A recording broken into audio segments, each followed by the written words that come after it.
है और ये समर में इस तरह से खिलती है, छूने से भी इसकी फ्लावर नहीं गिरती है। ये 2 से 3 महीने तक इसी तरह बरकरार रहती है। 2 से 3 महीने के बाद इसमें फूल गिरना स्टार्ट हो जाती है। ये एक विंटर सक्युलेंट प्लांट है जिसमें विंटर में बहुत भर भर के फूल आते हैं और देखने में बिल्कुल आर्टिफिशियल फ्लावर की तरह लगती है यार। हेलो दोस्तों, मैं हूँ जूही सवा और आप देख रहे हैं जूही गार्डनिंग। चलिए आज बात करती हूँ, ये है कलंचुला की प्लांट जो समर में बहुत सारे फूल इसमें आते हैं और देखने में ये बिल्कुल फिसल की तरह लगते हैं, लेकिन इसकी कटिंग में बहुत जल्दी ग्रो हो जाती है। अपनी मिट्टी लेनी है उतनी ही आपको वर्मी कंपोस्ट का यहाँ पे इस्तेमाल करना है, इसलिए कि जब हम कोई भी प्लांट से उसकी ब्रांचेस तोड़ते हैं तो उसकी न्यूट्रिशन कम हो जाती है। तो हमें इस बात का ख्याल रखना है कि इसकी न्यूट्रिशन कम ना हो और हम एकदम रिच न्यूट्रिशन इसे दे ताकि ये अच्छी तरह से ग्रो करे। ये 2 से 3 महीने में ये जो बैग आप देख रहे हैं ये नर्सरी से मिलती है। छोटी छोटी पॉली बैग में पौधे लगे रहते हैं। मैं इसे फेंकती नहीं हूँ और इसे अच्छी तरह से पौधे निकाल के इसे सेफ्टी रख लेती हूँ इसी तरह से कटिंग लगाने के लिए। दोस्तों चलिए इसी में मैं कटिंग लगा के आपको दिखाती हूँ। इसकी छोटी सी कटिंग को मैं इस तरह से इसमें लगा कर पानी दे देती हूँ और मैं आपको पूरे रिजल्ट के साथ आपकी इसकी कटिंग को दिखाती हूँ। ये देखिए आप देख रहे, बस इस तरह से लगा के छांव में रख देना 2 से 3 दिनों तक। तो चलिए दोस्तों, इसकी 2 महीने पहले जो मैंने कटिंग लगा के रखी थी उसे मैं आपको दिखाती हूँ कि किस तरह से ये प्लांट देखिए ग्रो किया और इतनी छोटी सी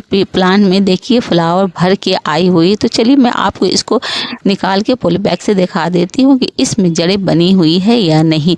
देख लीजिए दोस्तों, इसमें जड़ रूट बहुत अच्छे से डेवलप हो गई है और पूरे अच्छी तरह से इसकी रूट इसमें बनी हुई है और ये 2 महीने में अच्छी तरह से हो जाती है। लेकिन आपको इस बात का ख्याल रखना है कि इसमें पानी बहुत कम देनी है। पानी ज़्यादा देने से इसकी पत्तियाँ और इसकी जड़ें सड़ने लगती है, तो पानी का आप ख्याल रखें। ये पूरे साल आप एक के गार्डन में बने रहती है, लेकिन सिर्फ बरसात में आप इसकी हिफाजत कर लीजिएगा, पानी से बचा लीजिए आप, तो नेक्स्ट ईयर आपको फूल देने के लिए बिल्कुल तैयार हो जाएगी करके। ये है कलंचुला की प्लांट जो देखने में बहुत ही खूबसूरत लगती है और इसकी कटिंग के तो क्या कहना, आप कहीं भी इसकी कटिंग छोटी सी कटिंग लीजिए और लगा दीजिए, ये कहीं भी ग्रो हो जाती है। इसे रिच फर्टिलाइजर नहीं चाहिए, कोई देखभाल नहीं चाहिए, बस आप इसे निकालिए और निकाल के लगा दीजिए। ये आपकी गार्डन की शोभा बढ़ाएगी।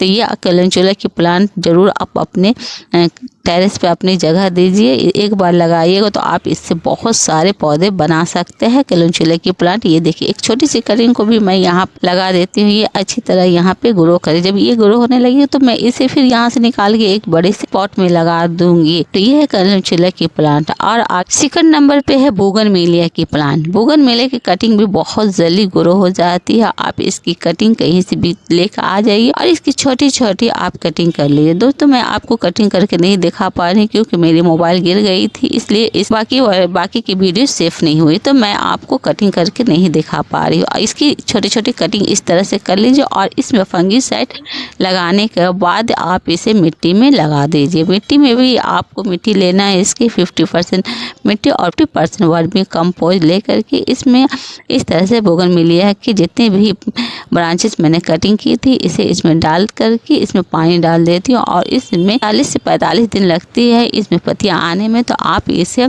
अच्छी तरह छांव वाली जगहों में रख दीजिए जहाँ पे सिर्फ धूप की लाइट आए, धूप बिल्कुल ना आए। तो ये आपकी 40 से 45 दिनों में इसमें पत्तियाँ आने लगेगी, जड़ें बन के आपकी बोगनवेलिया की प्लांट बिल्कुल तैयार हो जाएगी। यहाँ पे मैंने बहुत सारी कटिंग लगा के रखे हुए हैं छोटे छोटे, जिसमें मेरी एक बोगनवेलिया की कटिंग तैयार भी हो गई है, जो अभी मैं इसे शिफ्ट नहीं करूँगी, अभी छोटे पॉट में रखूँगी, इसलिए छोटे छोटे प्लांट है तो छोटे ही पॉट में। अभी तीसरे नंबर पे जो प्लांट है वो हैबिस्कस की प्लांट है। ये भी कटिंग से बहुत जल्दी ग्रो होने वाली प्लांट में से है। आप इसकी एक मोटी पेंसिल कीजिए, कोई भी पौधे से तोड़ के लाइए, रोड साइड में ये बहुत ज़्यादा मिल जाती है, और अगर नहीं है तो आप किसी के भी घर से आप इसके एक ब्रांचेस तोड़ के ले आए, लेकिन थोड़ी मोटी ब्रांचेस लेकर आएगा। मैं आपको अपने घर के ही पौधे से ब्रांचेस लेके दिखा रही हूँ कि किस तरह से ये आसानी से लग जाती है। तो मैं इस तरह से यहाँ अपने प्लांट से एक मोटी ब्रांचेस निकाल लेती हूँ और निकालने के बाद मैं इसे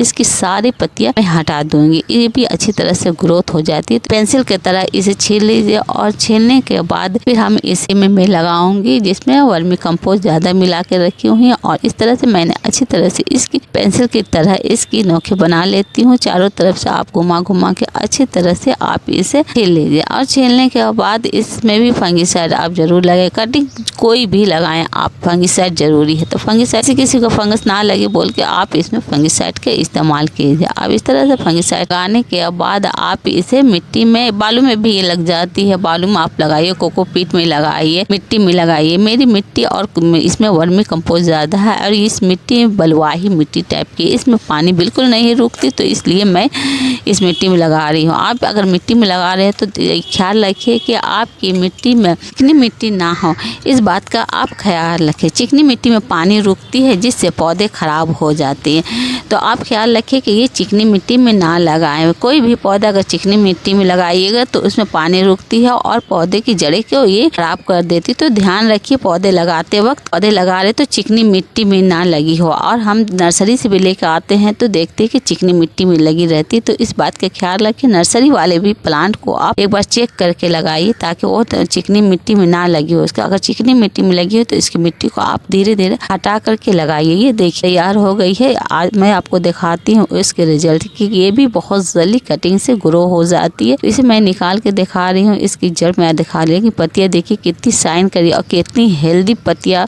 इसमें आपको देख के समझ में आ जाएगी। ताकि वर्मी कंपोस्ट जो डालने से ना इसकी न्यूट्रिशन में कोई कमी नहीं होती है, ये अच्छी तरह से ग्रोथ होती है। इसमें पानी देखिए बिल्कुल नहीं, एकदम सूखी हुई है इसकी मिट्टी। आप भी ध्यान रखिए कि कोई भी आप कटिंग लगाएं तो पानी ज़्यादा ना दे, इसकी मिट्टी ज़्यादातर सूखी रहे। पानी आप डालें इसमें 2 रोज के बाद आप इसमें पानी डालें, लेकिन पानी इसमें निकल जाए। बस इसे इतनी पानी चाहिए जितनी इसकी ज़रूरत है। ज़्यादा पानी इसको ख़राब कर देगी, इसकी जड़ें बनने ना देगी तो ये प्लांट ख़राब हो जाएगी। इसमें देखिए कितनी अच्छी से इसमें रूट आ गई है। सामने मैंने इसकी कटिंग लगा के दिखाई थी आपको। इसके रूट देखिए कितनी हेल्दी रूट बनी हुई है। ये बड़े गमले में लगाने के लिए बिल्कुल तैयार है। हम इसे 12 इंच के पॉट में देंगे और इसमें 6 से 7 महीने में फूल आना स्टार्ट हो जाएगी। तो इस तरह आप इसकी कटिंग लगा सकते हैं। हिबिस्कस की कटिंग भी आसानी से लग जाने वाली। नेक्स्ट प्लांट है स्टेनियम यानी गुलदावरी। ये भी इजी टू ग्रो होने वाली प्लांट में आप इसकी कटिंग आराम से लगा सकते हैं। ये कटिंग से बहुत जल्दी ग्रो हो जाती है। ये समर फ्लावर्स होती है, इसमें वो समर में बहुत बम्पर फ्लावरिंग आती है। गर्मी और बरसात में बिल्कुल इसमें फ्लावर नहीं आती। आप देखिए ये समर में फ्लावर आ चुकी है, तो मैंने इसे सेव करके रखा हुआ है नेक्स्ट ईयर के लिए। तो आप भी अपनी गुलदावरी को इस तरह से नेक्स्ट ईयर के लिए सेव कर लीजिए। इसमें छोटे छोटे बहुत सारे ब्रांचेस निकलते रहते हैं और इसमें पानी का ध्यान रखना है। सनलाइट में नहीं रखना है, इसे ऐसी जगह रखनी है जहाँ सिर्फ 1 घंटे की इसे धूप मिल सके। इस तरह से ये ग्रो रहेगी। ये सालों साल आप गार्डन में बनी रहेगी। आपको पैसा बहुत सारे बचाती है ये, और ये बहुत खूबसूरत प्लांट है। चलिए नेक्स्ट 5वां नंबर पे जो मैं बात करती हूँ वो गर्मी के पौधा है जिसे हम विनका की प्लांट कहते हैं। सदाबहार विनका, ये बहुत सारे कलर में आते हैं। आप इसकी कोई से भी एक कलर्स लगा सकते हैं। इसके सारे कलर्स बहुत ही खूबसूरत होते हैं। ये भी कटिंग से बहुत जल्दी ग्रो हो जाती है।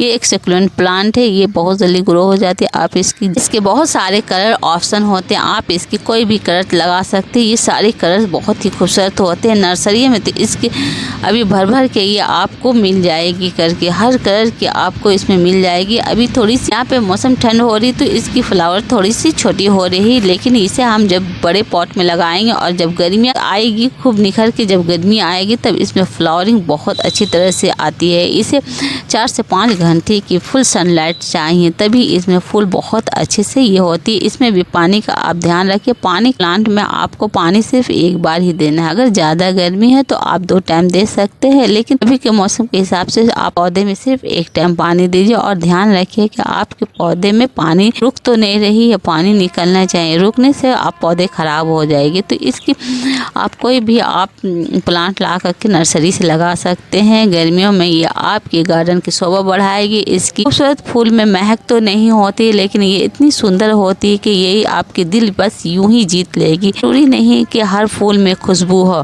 बिना खुशबू वाले फूल भी बहुत सुंदर होते हैं और दिल जीतने के लिए बस एक नज़र ही चाहिए। तो दोस्तों आप इसे अपने गार्डन में लगा सकते। 7वें नंबर पे है रोज़ प्लांट, इसे पोर्टुला का प्लांट नहीं कहते हैं। ये बिल्कुल रोज़ की तरह देखने में लगती है और इसकी फ्लावर भी बिल्कुल रोज़ की तरह होती है और रोज़ भी इसके सामने फेल है।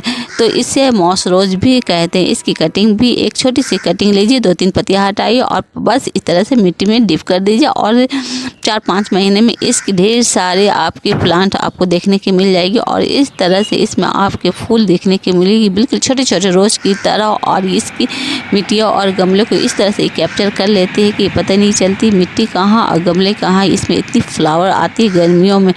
नेक्स्ट है मेरी पिटूनिया की प्लांट। इसमें भी ये सेम प्रोसेस इसमें भी होती है, लेकिन ये विंटर में होती है और ये समर में होती है। विंटर में इसमें इतनी फ्लावर आती है कि ये प्लांट पूरे पॉट को ढक देती है और ये पूरे पॉट में इस तरह से फ्लावरिंग आती है कि आपको पता नहीं चलेगा कि इसकी पॉट कहाँ है, इसकी रूट्स कहाँ है। आप इसमें किसी किस्म के भी फर्टिलाइज़र नहीं दे सकते हैं। आप सोचिएगा कि हम इसमें ड्राई फर्टिलाइज़र दे दें, तो इसमें आप ड्राई फर्टिलाइज़र नहीं दे सकते। पौधे इतनी घनी हो जाती है कि हम इसमें लिक्विड फर्टिलाइज़र का ही इस्तेमाल करते हो। और सूखे जितने भी सूखे फूल है आप सूखे फूल को हटाते रहिए। उसके बाद देखिए ये पिटूनिया गार्डन की जीनत किस तरह से बढ़ाती है। ये पूरे छत पे आपको इस तरह से रंग बिरंग के इसमें कलर्स आते हैं, इतने ऑप्शन होते हैं इसकी कलर की क्या और देखने में बहुत खूबसूरत लगती है। ये बिल 9 नंबर पे है डेंटिस की प्लांट। ये एक परमानेंट प्लांट है। इसमें फ्लावरिंग बहुत अच्छी तरह आती है, लेकिन इसमें ज़्यादा फ्लावरिंग लेने के लिए इस पंचिंग या फिर कटिंग जरूरी है। और इसकी सीड से भी आप प्लांट लगा सकते हैं। इसकी सीड कुछ इस तरह से मिर्ची की सीड्स की तरह से दिखती है। सूखे हुए बीज को मिट्टी में लगा दिए, कुछ दिनों के बाद इसमें से पौधा आना स्टार्ट हो जाएंगे और इसमें भर के फूल कैसे लगे ये आज की जानकारी, जिसमें मैंने बताया कि 9 ऐसे प्लांट है जो इजी टू ग्रो हो जाती है कटिंग से।